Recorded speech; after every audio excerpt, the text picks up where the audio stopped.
Bismillahirrahmanirrahim. Assalamualaikum warahmatullahi wabarakatuh. Perkenalkan, nama saya Yuyun Yunita dari Fakultas Ekonomi dan Bisnis jurusan Manajemen kelas 18 Manajemen D dengan NRP 184010216 Universitas Pasundan. Di video kali ini saya akan menyelesaikan ujian akhir semester saya dari mata kuliah Pengukuran Kinerja Sumber Daya Manusia dengan dosen pengampu yaitu Ibu Ina Ratnami Asih. Dosen yang bersangkutan meminta kepada mahasiswanya untuk menjawab pertanyaan melalui video. Adapun pertanyaannya telah disampaikan melalui e-learning. Jumlah pertanyaannya ada 2. Pertanyaan yang pertama adalah, jelaskan mengapa evaluasi atau pengukuran kinerja sumber daya manusia penting dalam mengelola manajemen di perusahaan. Jadi, mengapa manajemen sumber daya manusia penting atau harus dimiliki oleh perusahaan atau organisasi adalah karena dengan kegiatan tersebut perusahaan mampu menciptakan atau mampu menghasilkan keseimbangan internal. Adapun keseimbangan internal tersebut adalah yang pertama adalah tujuan, sasaran, dan kegiatan-kegiatan atau aktivitas-aktivitas yang dilakukan di dalam perusahaan. Jika keseimbangan internal dimiliki oleh perusahaan atau telah dimiliki oleh perusahaan, maka efisiensi atau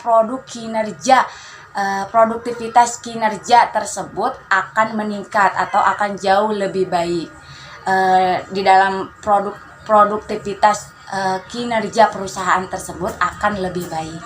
Untuk pertanyaan yang kedua yaitu, sebutkan tahapan-tahapan yang harus dilakukan sebelum perusahaan melakukan menyusun sistem penilaian kinerja. Tahapannya itu ada 5. Yang pertama yaitu perencanaan. Seperti kegiatan pada umumnya, di dalam penilaian kinerja pun terdapat perencanaan. Perencanaan tersebut dibuat pada awal tahun untuk rencana 1 tahun ke depan. Untuk kedua yaitu penyusunan data-data dan bahan. Setelah melakukan perencanaan, tahapan yang selanjutnya adalah penyusunan data-data. Data-data yang terkait seperti laporan kerja, catatan perusahaan, hingga data-data penunjang lain harus disiapkan. Data-data itu dijadikan rujukan dari pihak penilai yaitu seperti manajer atau pimpinan untuk diajak berdiskusi dalam melakukan atau menyusun bahan yang diperlukan dalam penilaian kinerja.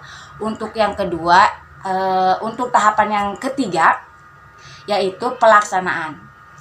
Dengan melakukan pemantauan dan umpan balik yang dilaksanakan sepanjang tahun berjalan, dalam pelaksanaannya akan ada proses review, baik tiap bulan atau pada tengah tahun. Untuk yang keempat yaitu penilaian dan review. Tahap ini membutuhkan komunikasi yang intens mengenai review dari seluruh proses pelaksanaan penilaian kinerja sepanjang tahun. Untuk tahapan yang terakhir yaitu tahapan kelima, yaitu pembuatan laporan hasil.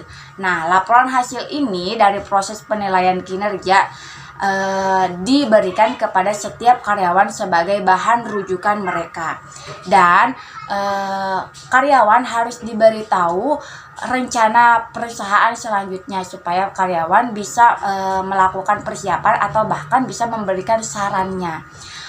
Contohnya adalah seiring berkembangnya zaman dan kemajuan teknologi, terdapat aplikasi penilaian kinerja. Salah satunya adalah Linop HR. Linop HR ini adalah salah satu aplikasi penilaian kinerja karyawan yang berbasis web, membantu manajemen HRD dalam menganalisa performance karyawan secara terukur.